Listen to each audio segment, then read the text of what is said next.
Olivier Jacob, comment développer sa capacité d'influence? Alors déjà, pourquoi développer sa capacité d'influence?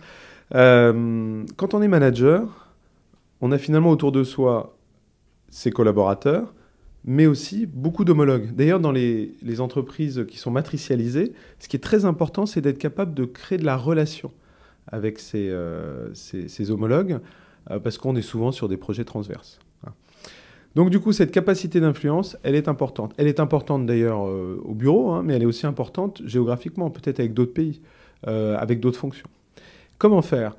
Finalement, il faut utiliser les techniques du réseau. Alors les techniques réseau sont maintenant quasiment un standard pour la recherche de nouvelles opportunités, recherche d'emploi, même d'ailleurs dans l'activité commerciale. Donc à nous, en tant que manager, d'utiliser ces techniques. Alors ces techniques, quelles sont-elles? C'est d'aller voir des gens, de nourrir la relation.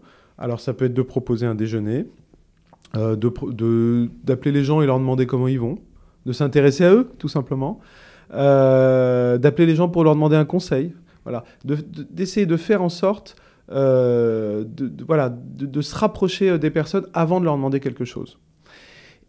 Et bien sûr, alors il y a un certain nombre de techniques, et notamment il y en a une ou un principe, c'est de ne pas hésiter à donner avant de recevoir. Donc si je peux donner quelque chose à quelqu'un, un moment, un homologue, de manière désintéressée, c'est sûr que la relation va s'améliorer et que je vais accroître ma capacité d'influence. Quand j'aurai besoin de la personne dans un projet, du coup, je pourrai beaucoup plus facilement faire appel à elle.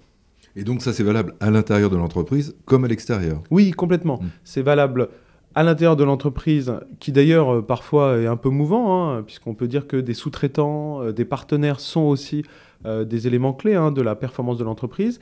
Et puis c'est valable à l'extérieur, alors avec mes clients et avec, pourquoi pas, des personnes qui peuvent influencer le fait que j'arrive à recruter les bonnes personnes, par exemple. Cette capacité d'influence est aujourd'hui un élément clé de la performance d'un manager.